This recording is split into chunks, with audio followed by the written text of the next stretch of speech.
HCI Foundation, I've got a short video that I wanted to show first about who we are. Rather than just telling you who we are, it's just a short video we've done 3 minutes, and the video will give you an idea of our focus areas and who we are, and from there I will continue with the presentation.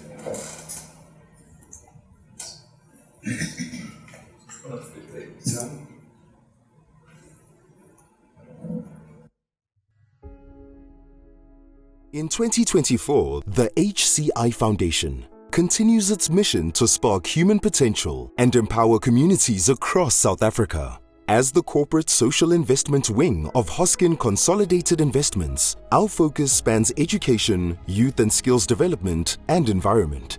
In collaboration with our NGO partners, we are dedicated to building thriving and sustainable communities. Our flagship programs, Access to Clean Water and the Sustainable Food Security Initiative, reached significant milestones this year.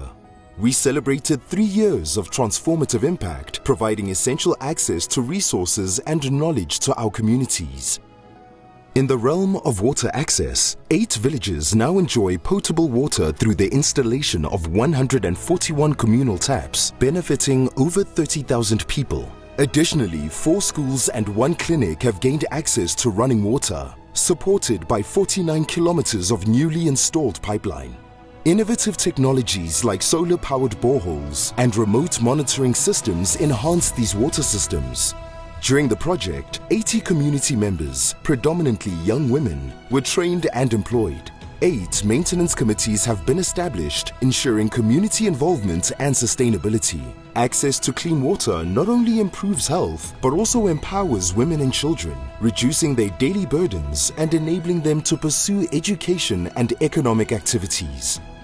Our Sustainable Food Security Initiative has also borne fruit. In 2023 alone, community farms produced 3.1 million rand worth of produce, with 1.8 million rand sold. 62 community farms are now operational, impacting 745 households and supporting 836 farmers. These efforts ensure that families are food secure and farmers are self-reliant, paving the way for long-term prosperity. Education remains at the heart of our strategy.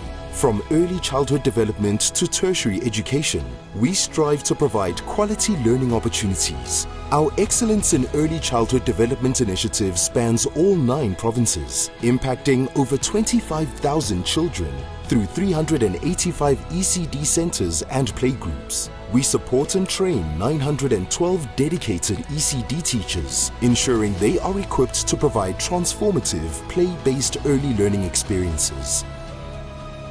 Beyond early education, we invest in teacher training and development, partnering with 4 organizations to train 767 school teachers, thereby improving the quality of education for countless learners.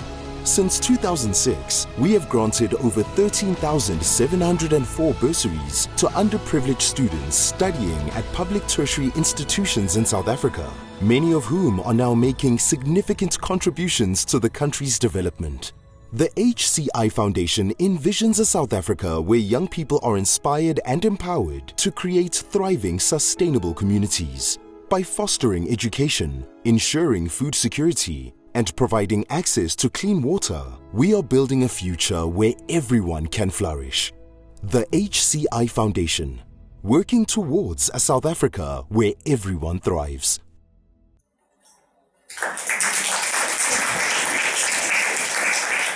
Thank you very much. So maybe one disclaimer first. Well, we cannot claim that all this has been done by us only. It's a partnership. So it's been done because of partners like Masimusale, Masifundes, and other organizations. So everything that we do is through partnership.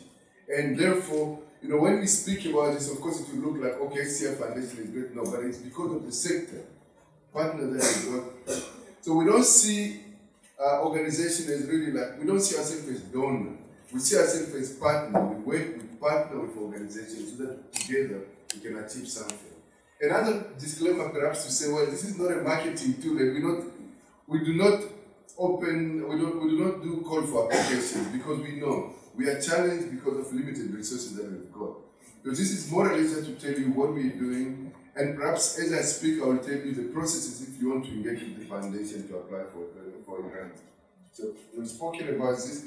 So my brief was really, what do we look for is a corporate foundation. So you see, we're a corporate foundation. We're not a family foundation. No, it's a corporate foundation. We are linked to HCI, which you can look and you'll find that is the company that owns the likes of eMedia, Togo Sun, Southern Sun, and a few, Fomex here in the Bay. So it's one of our companies. So we are a corporate foundation, and we operate really like a business, but really with a key focus on return on investment in the development sector. So what we look for when we want to perhaps provide funding to an organization, I think the key first is alignment in our mission. Ultimately, it has to align with what you want to do to contribute toward building a South Africa where everyone thrives. And I'm sure many other corporates is really that's the first thing. If you align with what you're doing, then we're interested to have a conversation. The next one is credible and effective leadership. And a couple of elements I've really highlighted, maybe in green, it doesn't appear in green, but is ethical and integrity. So you can be the best of a leader, you can run a great organization, but if there is no integrity, if there is no ethics, really, I think whatever that you do for us, you feel like it's really harming society rather than actually building a society. So, of course, you want it to be effective, but ultimately it's really about values that we all share in a society. So that's critical for us. The next point is you have to have robust governance and financial control. I think typically you find organizations doing great work, but when you say, well, how do you ensure that you don't end up sending money or paying a wrong account? I've had a situation where an organization has lost like 500,000 in one go. Why? Because it's one person who released payment. One person lost, one person releases payment. You see the risk that we encounter there. So ultimately you are an NGO, but we want you to operate like a business where there are key controls. Who load the payment will be different to a person who releases it, and perhaps it should be 2 or 3 people who actually are involved in releasing payment. So that's critical. And besides that as well, it's really about risk. How do you ensure that money that is given to you is used for the purpose that it was designed to do? We have had a situation where a great organization will come and say, look, there was a problem and we ended up using your money because we expected another funder to give us the money, and suddenly it didn't come through. So what do you want me to do in that case? To have got to my board and say, sorry, the program wasn't implemented because the partner used the money for another project? It cannot happen. So whenever there is an issue, you have to engage with your partner and say, well, these are the challenges we are facing and how can we actually overcome them? So that's very critical for us. And this effective tracking, monitoring, and evaluation. And the key here for us is tracking. Typically, we hear an organization say, well, our role is what we do, we train young people and we help them to access tertiary education. The question is, okay, that's great. Are they doing it? Yes, fantastic. So what happened thereafter? It's not just, okay, they completed their studies. Yeah, that's great. That's one element in the equation. But the question, are you tracking now to say, well, after accessing a tertiary education, what exactly happened to these young people? How does that impact the family, the community, and society in general? So you've got to be tracking. And sometimes I know the challenge because we'll say, well, our budget doesn't allow that. But sometimes we can just sample. I think engage with your partner and say, how best can we track? Are we saying we should track the whole cohort?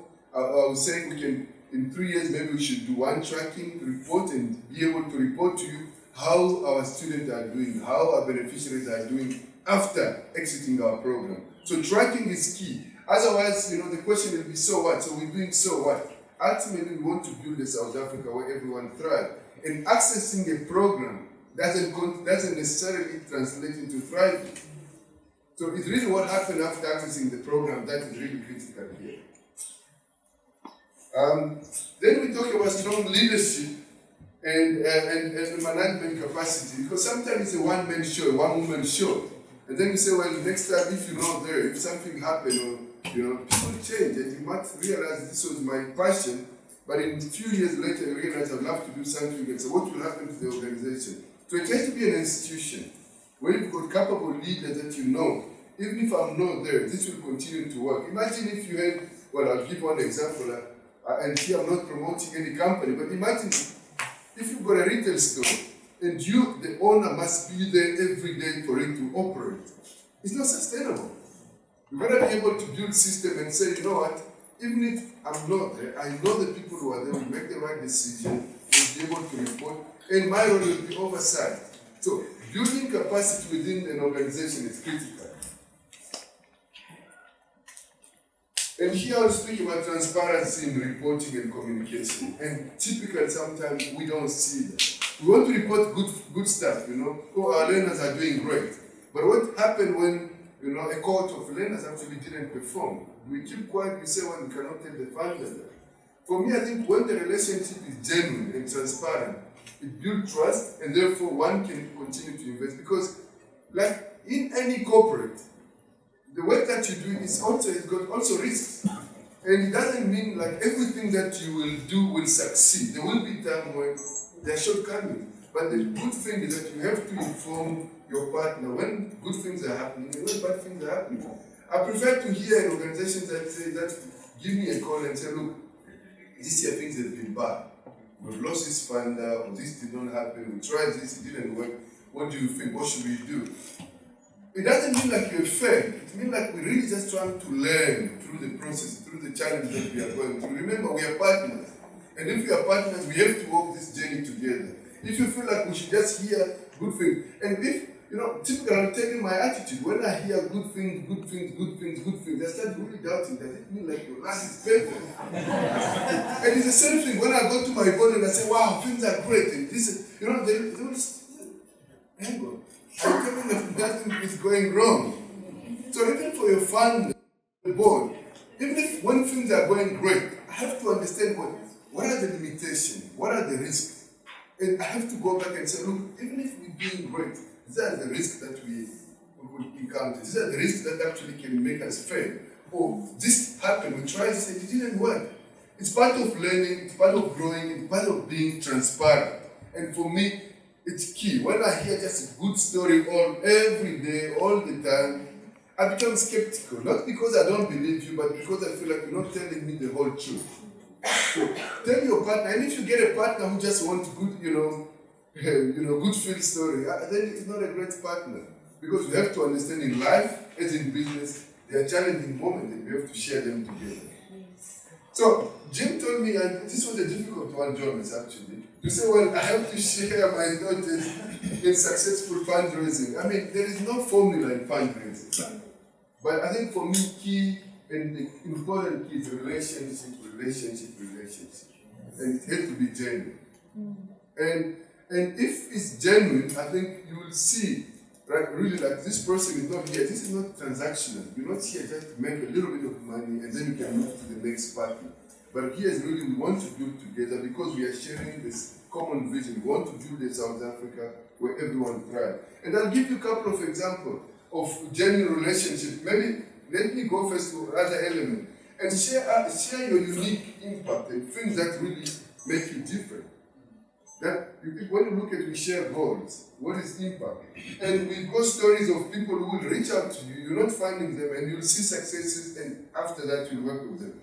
When I've spoken about communicating transparently and define your agenda, is it developmental or are you doing charity? Not, but nothing is bad, but just let me know in advance what's your long-term plan. And this is the last one, just in terms of training, philanthropy, and I won't go through all of it, but I think maybe when you think about it, artificial intelligence will affect all of that. So it's really how we take advantage of it. And cyber security, you have to have systems like any other corporate. What if your database is stolen? What would you do? You have proper systems, so you must have that. And the philanthropy should be just like any other businesses. When you're doing prospection, you want to look for partner. Use technology actually to be able to narrow what you're looking for. And maybe I'll jump to go to perhaps two elements. One is personalized, impact-driven giving. So, as the founder, you want to hear stories. Of course, it has to have data, numbers are important, but it has to be human-centered. So critical for you also to do the same. And I will speak about maybe fundraising, because we're talking about fundraising here, it's innovative and alternative funding models. Look at social impact bond. It's really becoming a big thing. How do we use what we're doing in society to unlock more funding from corporate, from philanthropies, from banks? So look at, can you do the empowerment trust? You know about BEE. And your community typically, a lot of time, are actually black beneficiaries sometimes. And how can you use that actually to partner with a corporate that is looking for a BEE partner to unlock more funding? You can speak about social enterprise. And that's what I think we're talking about here. Which other services you are offering that perhaps can generate income for you? So for me, you can go through this and I can make this slide available. I think it will be shared. But ultimately, other elements, think about climate change and social justice. This will be a big thing, and we can see it. A lot of funders are saying, whatever that you're doing, how is it addressing climate change, even in ECD, even in education, and also social justice. So that I can share with you. I hope perhaps it triggers perhaps conversation and thought. But for me, these are key elements that really we look for when we want to fund an organization. And these are the trends that I could say in philanthropy and NPO sector, perhaps that you should try and think about more. Thank you very much.